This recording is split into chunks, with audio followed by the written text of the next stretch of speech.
Yo, what's happening, y'all? It's Mario. Check me out right here on the Bootleg Kev podcast. You don't want to miss this one. Bootleg Kev podcast, Bootleg Kev show. Special guest in here. My guy Mario. Yeah. Mario. Rhymed a little. Yeah. Like, Bootleg Kev podcast, Bootleg Kev show. I'm saying. Special guest, my man. Come on, put Man, me you've on been the doing record, this shit bro. a long time, man. You've been doing this shit too long. You already know, man. How you doing though, man? I'm so good, bro. I'm so blessed, man.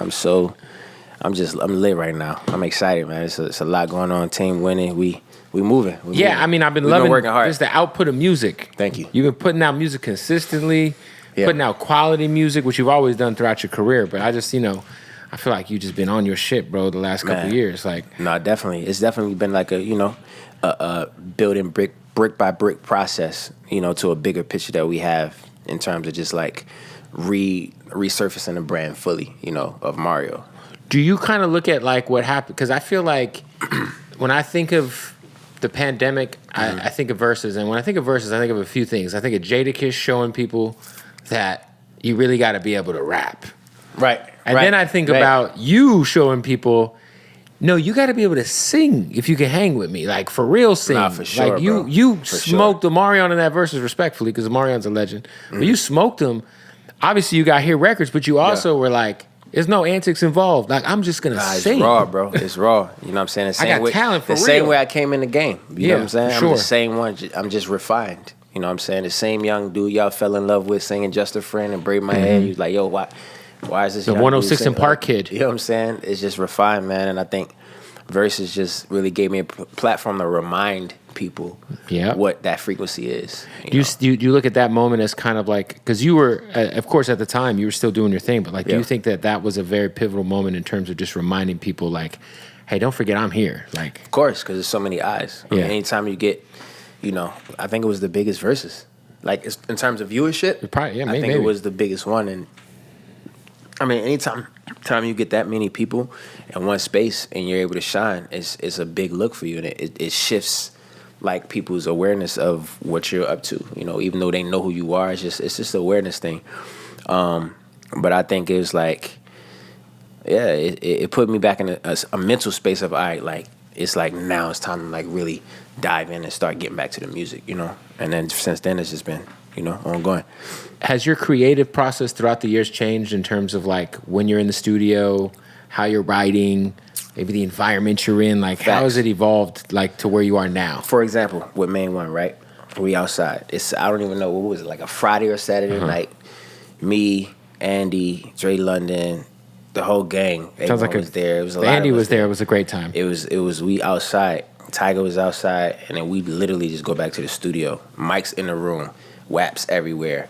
If you listen to his second verse, you're gonna hear like girls laughing in the background. Ambience of the room. It was just. And normally when I record, I'm in the booth, or sometimes I have it out there because I engineer myself. But like when I'm working with people, I'm like, I don't need my shit to sound spectacular, so I'm gonna put my shit in the booth. But it was just one of those, and those types of moments show you like it don't have to be perfect. Perfection is what you focus on after you get the vocals and you didn't perfect it. But like the actual creative process does not have to be perfect. I feel like some it's artists, just magic. Magic is magic. Some artists outthink themselves with the process. I've been there. It's like, as and a then Virgo, and then we don't get the music, right? And then it never comes out, and then that's different. We still don't have the detox. That's funny. That's different though. Like I understand that. It's like you wanna, when you talk about somebody like Dre, like that's a lot of pressure. It's like you want to make sure you're doing your best work, right? And especially if you're not releasing consistently, it gets harder and harder. The longer you wait to release, the harder it gets to pick that perfect record or that perfect project. And so I just been taking chances lately and just having fun. I just feel like I'm having fun again. Like this shit important. Is just, that's the most important. It's just that's fun why you probably got into it, man. Let's have fun. Exactly. No, it's been dope to see. For you, we've been getting singles. Yeah. Is there an album on the way? It's definitely an album on the way. Okay. I haven't started it yet. I mean, I got over 2,000, 3,000 records in the hard drive, but Jesus, I don't feel like I started on the album yet. You're like the Tupac of R&B with your unreleased shit. Man, it's crazy. I was just, my boy, my DJ was telling me, he was like, yo, just send me all your records and let me put together an album. Like, let me sequence. I was like, that could be fun, actually. That could be fun. That could be dope. You know what I'm saying? But yeah, I haven't started on the project yet. Right so now, so there's gonna be one more single after this one, and then there's gonna be tour, single, another single, tour, one more single, and then a project. Like I'm gonna really sit down and work on music. So tell me about the tour. So the tour, Neo hit me a couple months ago. You know, he's like, yo, I'm doing this tour. It's one of my last major projects I'm putting out, and I'm on a tour. I want you to be on this Champagnes and Roses tour with me. I was like, all right, it's a short tour. It's short and sweet, but it's fire. Me, him, and Robin Thicke. I feel like we all have overlapping audiences. For sure. And shout out to Robin I just feel like it's a lot of classics, records being sung on that tour, you know, and it's a great R&B tour. So, and all of you guys, I think, are single, right? No. Oh. No. It's actually the opposite. I don't know. I know. We outside though. Oh, I'm not trying to I don't know Neo's business, but I know he got divorced recently, and then I think Robin. Hey man, Neo's Neo, man. All I'm saying is that those backstage all y'all need situations to know might be we situated. Outside, man. We outside, and it's lit. Life is good, man. I think when it comes to being an artist and being in a relationship, I'm private with my shit. I don't want people to see when I fuck up. So I'm private. You're in a committed situation. I'm just telling you that I'm private with my life. That. Because if I fuck up, I don't want nobody to know. I respect that. And then you have to have. Well, you also y'all not about to put me on blast on Shade Room or whatever. Well, you have to have that. Did you see? God bless his soul, man. Shout out to Lil Meech, man. He got caught slipping on that ring cam. Which I won't fuck up. Did you see Black the men ring don't cam cheat? Huh? Did you see what happened with Lil Meech? Man, he had you ain't see the invisible groceries? I saw the invisible groceries, man. I think that what happened was, because this happened to me before. What happened was somebody, you know what I'm saying, photoshopped the groceries out of his hand. You're probably right. You know what I'm saying? Yeah, he had groceries. And listen. It's like, nah, man, I don't know. Define groceries. Maybe he had a candy bar in his pocket that he was helping that young lady carry that was obviously his cousin. Yeah, I love Summer Walker, man. She's fire. She's a legend. She's fire. Meech is a young goat. You know, he doing his thing. It's tough out here. I don't know what's going on. You watch BMF? Yeah, I've watched it a few times. Fire show. I haven't watched BMF. I haven't gotten into it. Oh, yeah, I don't watch a lot of TV. Don't look at me like that, Sylvan. I ain't got enough time to watch TV like you, all right? It's hard for me to sit and binge watch anything, bro, right now. I'm so in this mode of all right. Create? Yeah, just working. I'm literally on the road all the time. Every weekend I'm out of town. If I'm not out of town, I'm doing some other shit to prepare for something else. It's just, I don't really have time to watch TV. What's the last show you did binge watch? The last show I did binge watch was You. I like crazy shit. Some crazy shit for sure. Yeah, I like twisted, dark shit that has some beautiful silver lining in between it. I just like that because that's how my life is. Have you ever been you level obsessed with a female in your life? 1000%. Wow. Every time. Well, not. I'm an obsessive type of dude. I ain't gonna lie.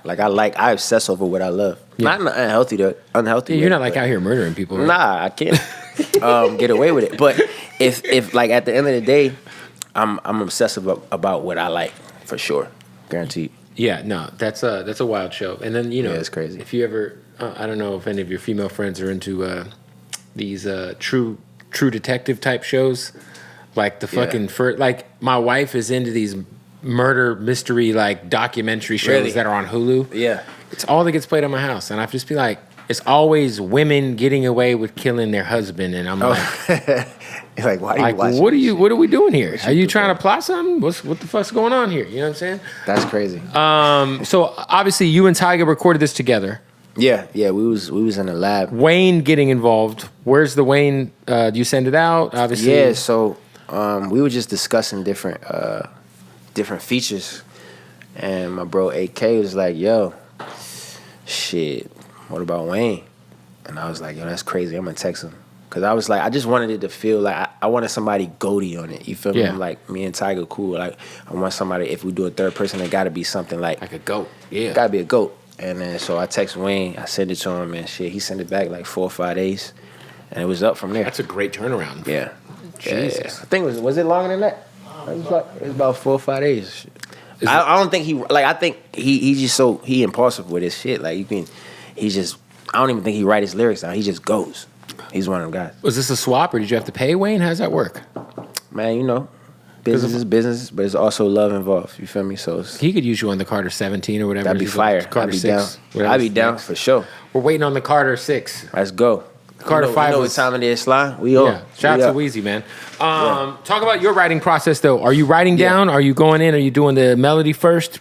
plugging in lyrics later. With this, my writing process varies. It depends. Like if I'm under depression, I'm working with another artist, I'm moving however the energy moves. Like, all right, if we moving fast, we write. Like with this record, we was just going back and forth on lines, back and forth, back and forth. Like older versions of the record, there's different. We're singing and he's rapping in different places. Like it's a different.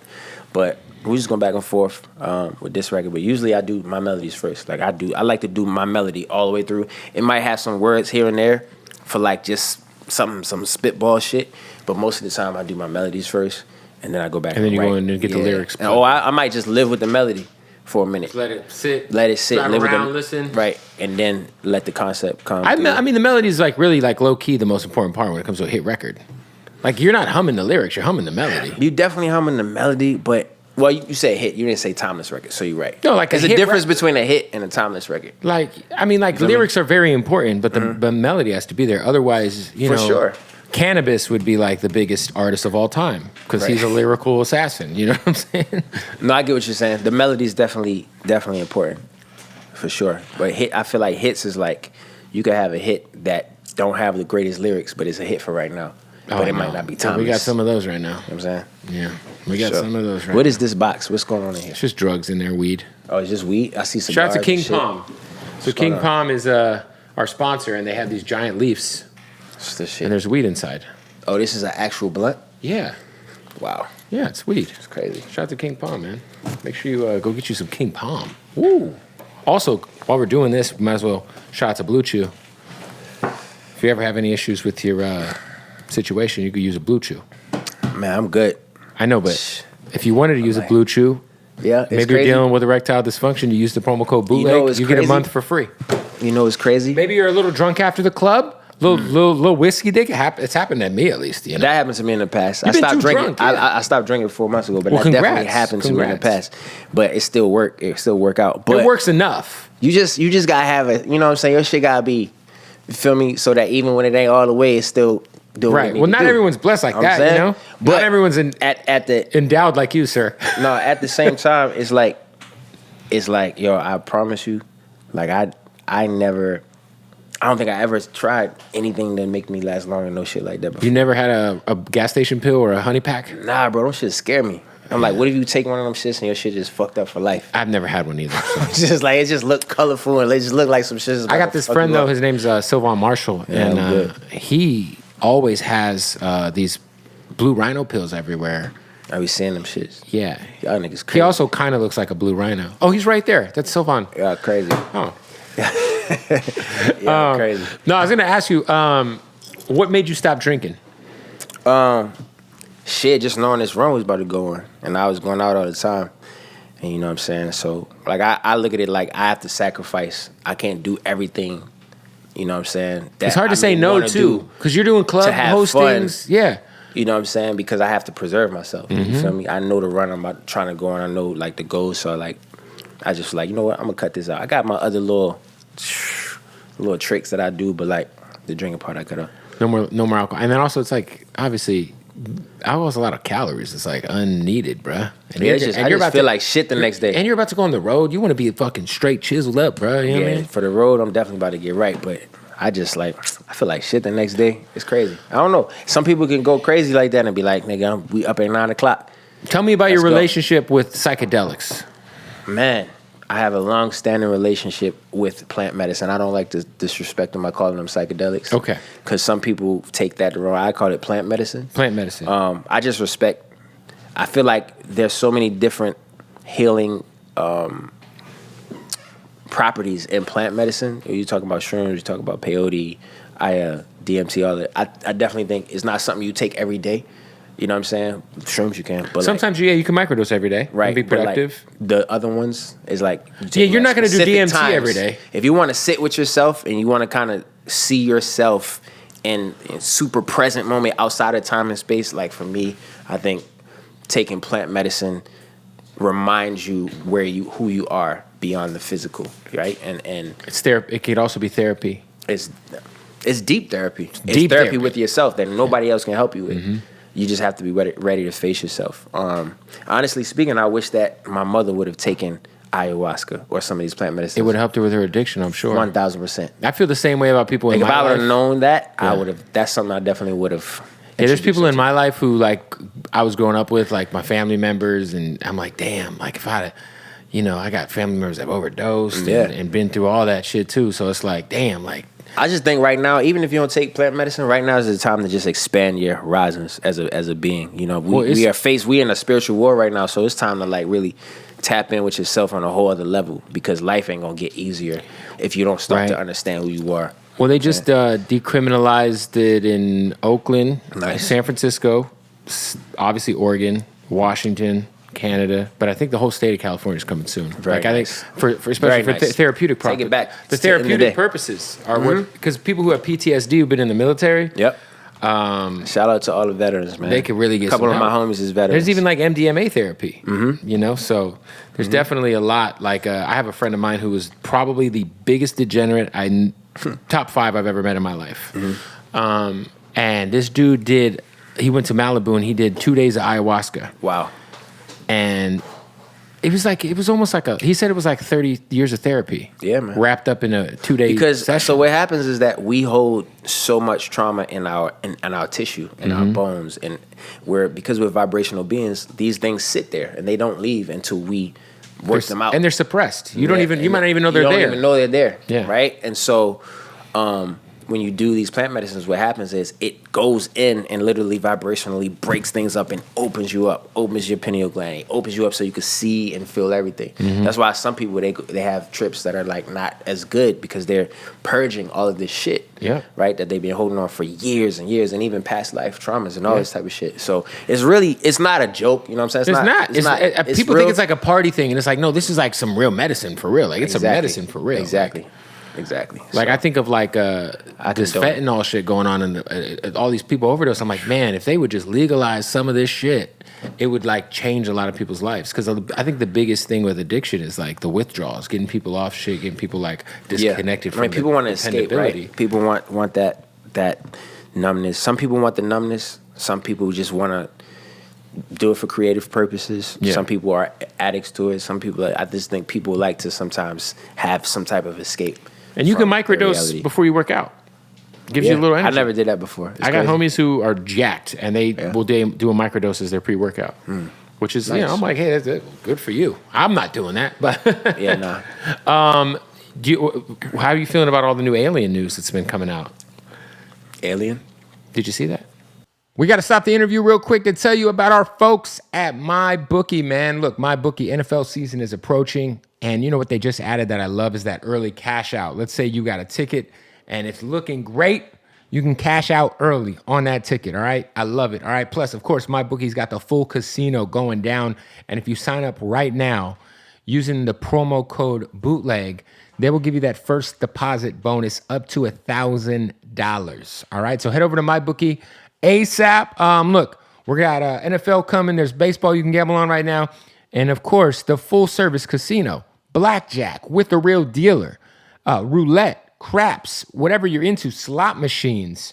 You could do it and cash out right on MyBookie, all right? All you got to do is sign up with that new promo code Bootleg. When you sign up, trust me when I say it's a new account, they're going to get you that first deposit bonus, all right? So go to MyBookie right now. Use that promo code Bootleg when you sign up for a new account. Also, got to give a big shout out to the family at King Palm, the official sponsor of the Bootleg Kid podcast. And what I love about King Palm is, of course, it's all about organic. All right, no tobacco. This is straight organic leaves. This is the only thing I smoke out of. And what I love about it is they have these terpene-infused flavor tips, and they're so good. The squeezing pops. This is the watermelon. Man, they got the dragon fruit. They got the grape. Whatever you're into, trust me, they got it. All right, they're available at your local smoke shop. You can also go to kingpalm.com and use the promo code Bootleg and save half off. So 50% off if you use that promo code Bootleg at kingpalm.com. And man, trust me, the squeeze and pop is where it's at. I've had so many people come in here and they're like, yo, you squeeze and then you get the flavor right away. All right. And of course, it's tobacco free. It's a healthy smoke. So make sure you rock with King Palm at your local 7-Eleven, your local liquor store, or go get 50% off at kingpalm.com, promo code Bootleg. Let's get back to the interview. Well, it's been aliens. I mean, it's just old news to me. In my opinion, I mean, I agree too. I'm like, so obviously tired of it. No, but I feel like I'm watching a cartoon. I feel like they're preparing us for something a little bit though. But the Hebrew word for alien is a being of light, is an evolved being. Mm-hmm. So it's like we are aliens. Like, you know what I'm saying? It's like if you understand what's happening, if you really study. I mean, all of this to make people just want to study everything. Mm-hmm. Study everything you can. So that you'll see that this movie that they're trying to play for you is not real, and this shit is all bullshit. And it's just, I don't know, it's just so obvious. We are the aliens. We here. What do you think is your calling, Mario, outside of music? I'm talking 20, 30 years from now, if we could remember you for something. I'm not saying I don't believe in other entities that have been here and are here and other off planet, but I don't believe how they're trying to depict. They're actually downgrading what's actually happening. You know what I'm saying? They're giving us the diet version. Yeah, it's like... Yeah, they're giving us the sugar-free Coke If you want to version. tap into off-planet energies, you can do that yourself. You don't need the government to do it. Just get some ayahuasca or something. Have you done DMT? Yes, yeah. Was it fun? It's 15 minutes, right? Yeah, like 8. Mine lasted 8 to 10 minutes. I was having sex while I was doing it. I ain't gonna lie. I was like fully awake. Like bro.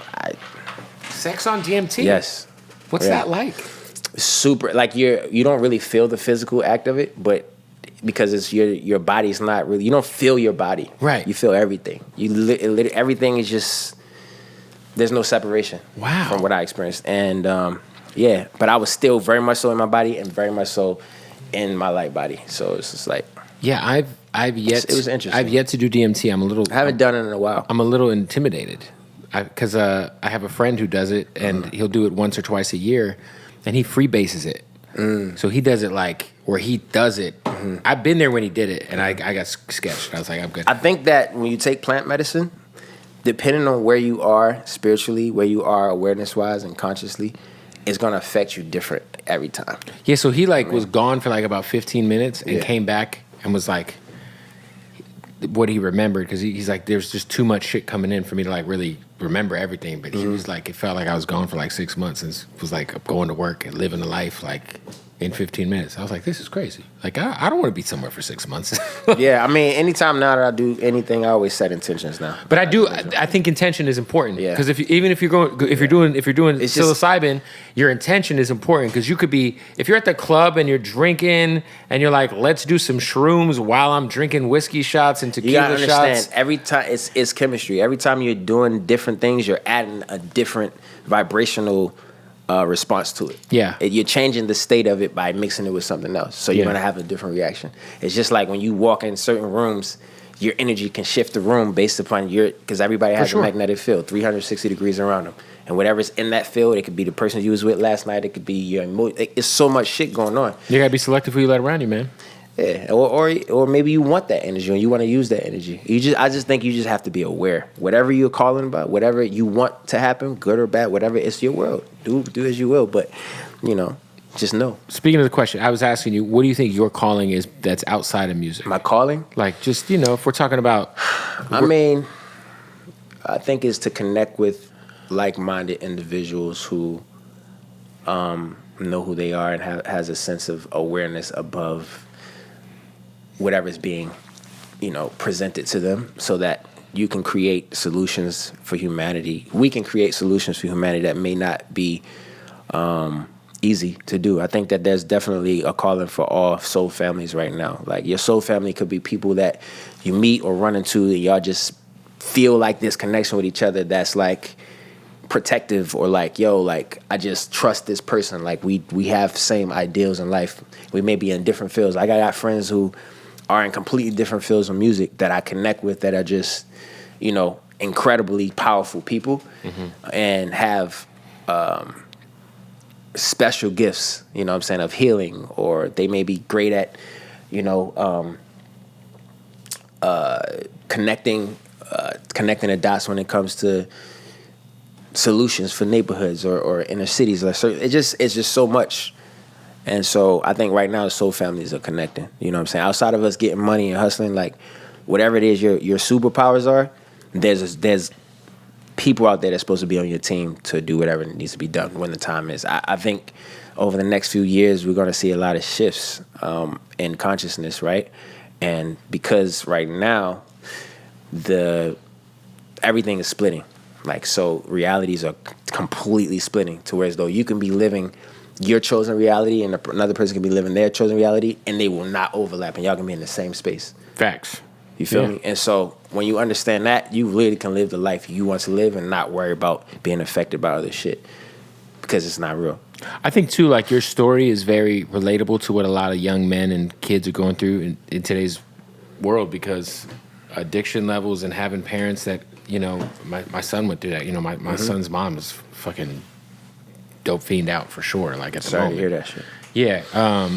But I feel like you have a story that, like, a lot of people can, like, pull, like, real inspiration from, like, that, hey, like, you know, shit could be bad, but, like, that doesn't mean that, like, you know, you still can't get to it. Like, you can overcome your surroundings. You can overcome your trauma. You can overcome your heart. You're meant to overcome it. Yeah. You know what I'm saying? Like, you meant to overcome everything that you see or witness as a struggle or something that's trying to hold you down. I don't think anything is trying to hold us down that is in the unseen realm. It's the things that are in the seen realm, quote unquote, that's actually trying to hold you down. Okay. And make you think a certain way. Because everything that you can't see is actually working for you.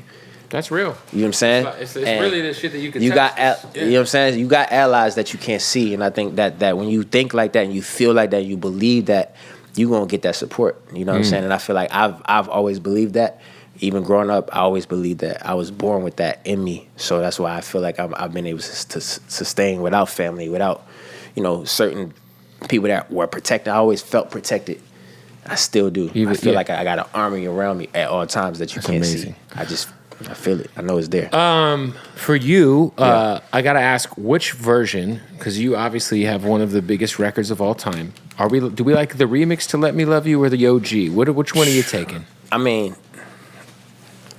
I like the OG. I like them both. I like the OG as well. You know what I'm saying? I'm an OG guy, but I mean, listen, Jadakiss on the remix. Jada killed it. It was T.I., Jada. It's classic. I was like that Jada run where Jada was hopping on all the R&B remixes and shit, the Mary J shit. Jada he one of the coldest, man. He one of the coldest. 100% to do this shit. But yeah, I like the OG. Both of them. Do you feel like because there was like this big discussion, which I didn't think was necessarily a fair one. I understood what Diddy was doing because I think Diddy is an R&B head, and Diddy's also working on an R&B album. So I understand why he said R&B was dead. But I mean, obviously, I don't agree with him. I don't even think he might all the way agree with himself on that. But do you feel like R&B's finally kind of, because now when I listen to the radio, or I play songs on the radio, I listen to the radio, but like, you know, I think of a song last year, like Money Long's record is like that's a real R&B record that like went top 40, that went like rhythm. Like that to me like is like a sign of like, okay, like R&B's kind of coming back in terms of like it being more popular music. Not to say it's ever gone anywhere. I know what you mean. You mean the actual popularity of it. There's so many different styles of R&B. There is. There's like subgenres of R&B. There's subgenres, and I don't think it's ever really died. I think, like you said, it's just what became popular. It's like music is cyclical too, right? The playlists and the radios were more condensed. Yeah. So you had everything kind of playing in the same spaces. You know what I'm saying? But then as the digital crusade happened early, when you start to compartmentalize things, now you put this in this compartment, it makes it easier for one genre to stand in front, right? So, but also this is a lot more hip hop than R&B being, you know what I'm saying, pushed. But I think a lot of the conversation about R&B being dead was just to create dialogue. I think that's what it was. I think that's really what Diddy was doing, and it worked. And I'm happy he did that. You know what I'm saying? 100%. He's a pioneer. He's a GOAT in this shit. So who better to do it? We got to stop the interview real quick to tell you about our folks at MyBookie, man. Look, MyBookie, NFL season is approaching, and you know what they just added that I love is that early cash out. Let's say you got a ticket, and it's looking great. You can cash out early on that ticket, all right? I love it, all right? Plus, of course, MyBookie's got the full casino going down, and if you sign up right now using the promo code Bootleg, they will give you that first deposit bonus up to $1,000, all right? So head over to MyBookie ASAP. Look, we got NFL coming. There's baseball you can gamble on right now. And, of course, the full-service casino, blackjack with the real dealer, roulette, craps, whatever you're into, slot machines. You could do it and cash out right on MyBookie, all right? All you got to do is sign up with that new promo code Bootleg. When you sign up, trust me when I say it's a new account. They're going to get you that first deposit bonus, all right? So go to MyBookie right now. Use that promo code Bootleg when you sign up for a new account. Also, got to give a big shout out to the family at King Palm, the official sponsor of the Bootleg Kid podcast. And what I love about King Palm is, of course, it's all about organic, all right? No tobacco. This is straight organic leaves. This is the only thing I smoke out of. And what I love about it is they have these terpene-infused flavor tips, and they're so good. The squeezing pops. This is the watermelon. Man, they got the dragon fruit. They got the grape. Whatever you're into, trust me, they got it. All right, they're available at your local smoke shop.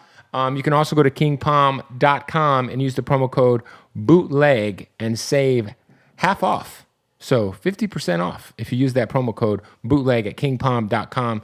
And man, trust me, the squeeze and pop is where it's at. I've had so many people come in here and they're like, yo, you squeeze and then you get the flavor right away, all right? And of course, it's tobacco-free. It's a healthy smoke. So make sure you rock with King Palm at your local 7-Eleven, your local liquor store, or go get 50% off at kingpalm.com, promo code BOOTLEG. Let's get back to the interview. If you had to make an R&B supergroup with two other singers, who would you put in your supergroup? Crazy. One album. Your what was it? TGG? What the fuck? How many members? Tank, Tyrese, How many? and Genuine. Two more. Just three? Three. Shit. You got to pick two other guys to be in a supergroup with you. Crazy. Bro, that's crazy. Like, I'm gonna have to say Usher and CB. Oof. That's crazy. Like, yeah. I'm gonna have to say that. This is like. Those are the two right answers. When you say R&B and then like generations, like I feel like that's like Usher's gonna grab a little bit older than me. Yeah. CB's gonna grab mine and younger, and then I'm like in the middle, grabbing it. You know what I'm saying? But it's the textures, the voice textures. Phone in the jail verse from R. Kelly. You know? Hey, listen, I ain't gonna lie to you. R. Kelly's I bump his shit every fucking day. Me too. Every fucking day. I say this. I am very. Listen, I am not ashamed to say I can separate the art from the artist. When it comes to an artist who has been able to make every type of song and have every type of Half on a Baby, man. Come on, man. I believe I can fly to Half on a Baby to, you know. I miss you. You remind me. It's just he's just the GOAT. He's the GOAT. But you know, listen, it's him or Usher, because I went to Usher's show in Vegas. Have you seen his Vegas show? Of course. I'm just talking about, but you can't compare them two, bro. You can't compare Usher and R. Kelly in terms of being the GOATs of R&B, because R. Kelly, his pen. I agree. His pen. I think R. Kelly's got the greatest pen ever. Probably he wrote for Michael Jackson. You know, and he wrote for like baby making songs, pop records, like a big record, like. But you know what? You know what R. Kelly never got though? I don't know. He never got like a OMG. He didn't really participate in that. But he can't come out in that time. No, though. but I was but think about it, right? Well, listen. Usher came out in '94 originally. No, but R. Kelly was not. He was not incarcerated in 2010 when every R&B artist was doing shitty EDM songs. Do you remember that era, right? Absolutely. That don't count. That's cheat code shit. I don't think it counts. Like when Neo and Pitbull were putting out these fucking worldly You can't anthems. have the R&B conversation at that point. That's out. So you can't bring that in. So listen. I agree with you for the record. That's like biting a nigga I ear think off in the R. ring. Kelly's the greatest of all time. But R&B, he the king, in my opinion. I think when you factor in everything, okay. I give Usher all his flowers. I gotta give it. I think it's got to be Usher. He gave me my flowers at the show. I just think Usher's like amazing. Not only is he got the classics, but he also the entertainment. Because I've seen R. Kelly live when I was a little kid. I saw him and Nas, and it was great. That's different. I don't know. I think, but it was like gotta categorize it. I feel like R. Kelly was more like when you watched him live, it was like kind of like watching a rapper. He had background dancers, and right? Shit. Like Usher as a performer, no, we're not Usher's talking on about fucking that. skates, bro. Chris Usher's Brown's out here a fucking superstar. He's a performer. He's a pop R&B. He's an R&B superstar. When we talking about just R&B music, I have to crown R. Kelly. I have to. I respect that, I'll crown Usher. And I agree. And there's a lot. I mean, there's so many great artists, man. I think it's for different reasons. I think the three names that I mean, and this is just speaking as somebody who was born in 1987. But then you got to crown CB too. I was going to say the three names. They're Chris Brown, Usher, and R. Kelly. Yeah, you got to crown CB, man. Like he's an alien. I think he's the most alien talented artist. He him ever. I think it's him and it's Jamie Foxx. Because I'm just thinking talent. I'm not talking about music. I just mean talent inside of a human being. Yeah, for sure. Chris Brown can paint a mural on a building. He can dance. Yeah. Maybe all-time great dancer, him and Michael Jackson. He could sing. He could write. He could rap his ass off. He could act-ish. He was all right. And then he could hoop. He could, I mean, listen, then there's Jamie Foxx, who can do all that, and he's one of the greatest stand-up comedians of all time. Yeah, man. He's one of the greatest actors ever. Like, it's a lot of talent in our culture, bro. It's a lot of talent. It's crazy. Would you ever do a Vegas residency show one day? Yes, I like definitely fun, would, man. For sure, because I just feel like there's so many pockets that I can go into. You know, I've done Broadway, I've done acting, I've toured. I mean, and when it comes to doing residencies, you really have time to put together a show and perfect it. Yeah, like a real entertainment show. Like, and when it comes to that, like, I love that space, so I definitely would. And I would incorporate all of my talents in one show, for sure. Can you tell me how nervous were you the first time back in the day? Because I was just talking to my boy, and we were trying to go over. We were talking about how Roxy and Big Tig are very slept on in terms of when we talk about the best hosts of 106 & Park, because everyone says AJ and Free, and I'm like, Roxy and Tig did their thing too. But how nervous were you the very first time going on 106 & Park? I mean, being a kid. You said nervous? Like, were you nervous? Like, what was that day like, pulling up to 106 & Park, bro? I think it's more anxious because it's your peers. You know what I'm saying? It's like 106 & Park, I felt like I was going back to high school and seeing all my peers. Like, you go in the audience, they got people your age. Yeah, it was like teenagers and shit in the crowd. It's like it feels like a party. Like, you know what I'm saying? So I wasn't nervous. It was just more anxious and exciting and shit. Because this is like, I don't even know if they don't even have shows like that no more. They don't. Like, I just watched a random performance pop up on my story of like. That shit was fun, man. It was, when you went to 106, it was like a reunion. It was like an event. Yeah. I saw, do you remember when Genuine performed and they had to resuscitate him and he was like. Yeah, that shit was clapping. That little ass stage, they did all of that. All that stage was like a little bigger than this table right here. Crazy, man. It was classic. So main one is out. It's going crazy. It's featuring Tyga. It's featuring Lil Wayne. Are you gonna have any sort of obviously, like, you got 3,000 unreleased songs, so that's, it's crazy. Jesus. You already have the next single pick though? Nah, I don't have any pick. I like to stay fresh, bro. Like, I'm going in the lab and cooking for that.